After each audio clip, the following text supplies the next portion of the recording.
या पक्षामधली लोक छाटली पहिली, बाहेरून झाडं मागवली आणि ती आता पक्षात लावतायत.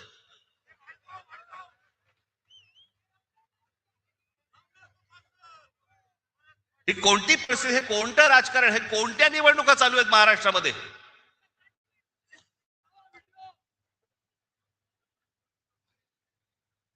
दोन 2012 साली ज्यावेळेला ज्यावेळेला इथे सत्ता आली, 17 साली इथे फडणवीस आले आणि म्हणाले मी नाशिक मी दत्तक घेतो.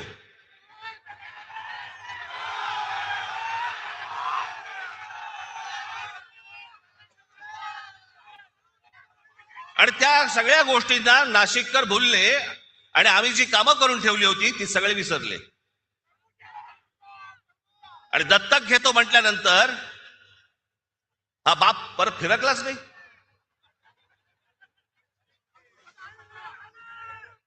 काय काय गोष्टी करतो म्हणून सांगितल्या होत्या, कोणत्या कोणत्या गोष्टी करतो म्हणून सांगितल्या होत्या.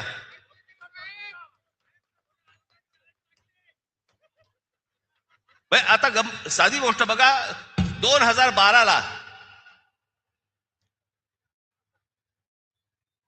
ज्याला आम्ही इथे सत्तेमध्ये आलो त्यावेळेलाही कुंभमेळा झाला, अत्यंत यशस्वी कुंभमेळा झाला.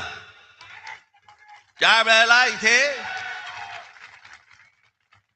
त्यावेळेचे इथे उत्तम सगळेच त्यावेळेचे नगरसेवक सर्व पक्षांचे सगळ्यांच्या बरोबर घेऊन साथीने सगळे हा उत्तम कुंभमेळा झाला. एकही झाड कापलं गेलं नाही त्यावेळेला. आत्ता का कापलं जातंय? तुम्ही शांत बसा रे जरा, नाही तर तू ये इकडे आणि मार बॉम्ब परत सारखी.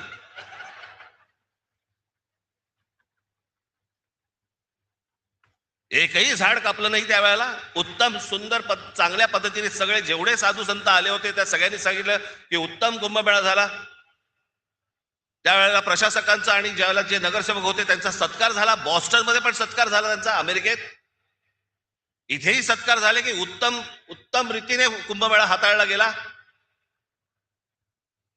मग आता काय चालू आहे?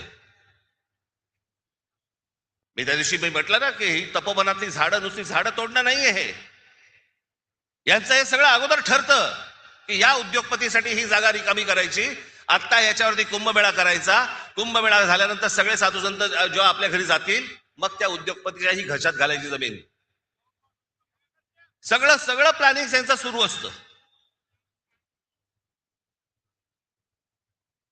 आज त्यावेळेला जे महाराष्ट्रातल्या कुठच्या बाकी शहर सोडा, जेव्हा अनेक उद्योगपतींकडनं ज्यावेळेला या नाशिक शहरामध्ये पैसे आणले, रतन टाटांपासून अनेक लोक ज्यावेळेला इथे नाशिकमध्ये आले, काय त्यांचा संबंध होता? नाही तर साधी गोष्ट नुसतं फक्त वाचून दाखवतो, तुम्हाला कळेल की काय काय पहिले फक्त 5 वर्षात काय झालं. नाशिक शहराला उकडे धरणापासून आपण त्यावेळेला पाईपलाईन आणली. नाशिकच्या पाण्याचा पुढच्या साधारणपणे 50-60 वर्षाचा पाण्याचा प्रश्न संपवून टाकला. हे 5 वर्षात केलेले आहे. त्याच्यानंतर जीपीएस त्याला लावलेले सगळ्या महानगरपालिकेच्या ऑफिसमध्ये माणसं असायची. घंटा गाड्या सुरू केल्या, घनकचरा प्रकल्प सुरू केला. ज्या घनकचरा प्रकल्पाबद्दल तिकडे त्या कचऱ्यामधनं विटा, खत, सगळ्या गोष्टी आज नाशिकमधले अनेक शेतकरी घेऊन जात आहेत. तिथून जाता येताना तुम्हाला वास पडणार नाही की इथे घनकचरा प्रकल्प आहे म्हणून. वाहतूक पेटांचं सुशोभीकरण केलं. बोटॅनिकल गार्डन इथे एक जागा होती, त्या गार्डनचं केलं. मी रतन टाटांकडे ज्यावेळेला मी गेलो ते प्रकल्प घेऊन, त्यांना आवडलं. त्यांनी मला विचारलं किती खर्च आहे. मी म्हटलं 3-4-5 कोटी रुपये खर्च येईल त्याला.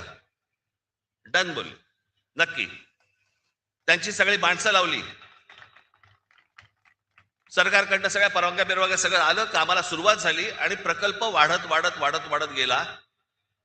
त्यांचीच माणसं करत होती.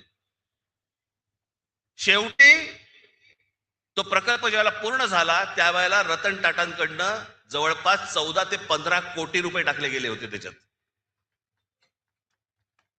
त्या बोटॅनिकल गार्डनची काय अवस्था करून ठेवली आज गेल्या 5 वर्षात. सगळं उद्ध्वस्त करून टाकलं, सगळी ती बेटा उद्ध्वस्त केली, सगळ्याच गोष्टी उद्ध्वस्त केल्या. इथे तुमच्या ते चिल्ड्रन एज्युकेशन पार्क, गोदापारचं जॉगिंग ट्रॅक, स्वर्गीय माननीय बाळासाहेब ठाकरेंच्या नावाने ऐतिहासिक ते शस्त्र संग्रहालय केलं होतं, ते उद्ध्वस्त करून टाकलं. त्याच्यानंतर ही ते वॉटर कर्टन्स केली होती या सगळ्या तुमच्या पुलांवरती, ती घालवली, ती सगळी उद्ध्वस्त करून टाकली. नाशिक वरती त्यावेळेला आम्ही जेव्हा आलो त्यावेळेला 700 कोटी रुपयांचं कर्ज होतं.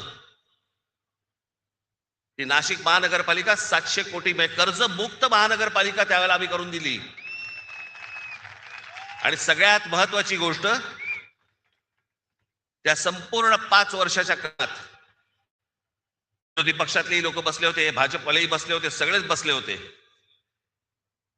त्या संपूर्ण 5 वर्षाच्या काळात विरोधी पक्षाकडनं एकही भ्रष्टाचाराचा आरोप झाला नाही, अशी ती महानगरपालिका होती.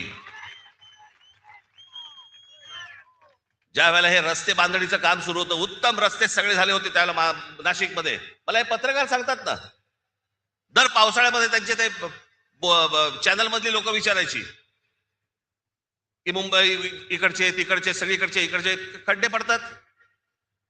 मी इकडचे जे कंत्राटदार होते त्या कंत्राटदारांची पहिली एक बैठक बोलवली होती आणि त्या कंत्राटदारांनी सांगितलं होतं, म्हटलं हे त्याचं बजेट, तुमच्याकडे कोणी पैसे मागितले तर सांगा मला, आणि ज्या बजेटमध्ये तुम्हाला दिलेलं आहे त्याच्यामध्ये जर उत्तम रस्ता जर केला नाहीस आणि त्याच्यात जर खड्डा पडला, त्या खड्ड्यात उभा करून मारीन. उत्तम रस्ते झाले सगळे नाशिक मधले. हे होऊ शकतं, हे घडू शकतं, सगळ्या गोष्टी घडू शकतात, पण ह्या लोकांना हे करायचं नाही. 5 वर्ष दिली, हे 5 वर्षामध्ये हे देवेंद्र फडणवीस येऊन तुम्हाला काय बोलून गेले, ते काय बोलून गेले ते फक्त झालंय का एवढं फक्त मला सांगा. नाशिक न्यू मेट्रो प्रकल्प, Nashik IT park, Nashik logistic park, Dwarka Nashik उड्डाणपूल, नाशिकचा बाह्य ring road, Nashik Pune semi high speed railway मार्ग, इगतपुरीला आदिवासी क्रीडा प्रबोधिनी, महानगरपालिकेतील कर्मचारी अनुशेष, असे अनेक प्रकल्प त्याला त्यांनी घोषित केले की भरून काढणार वगैरे, काही नाही. आणि हे म्हणे दत्तक घेणार.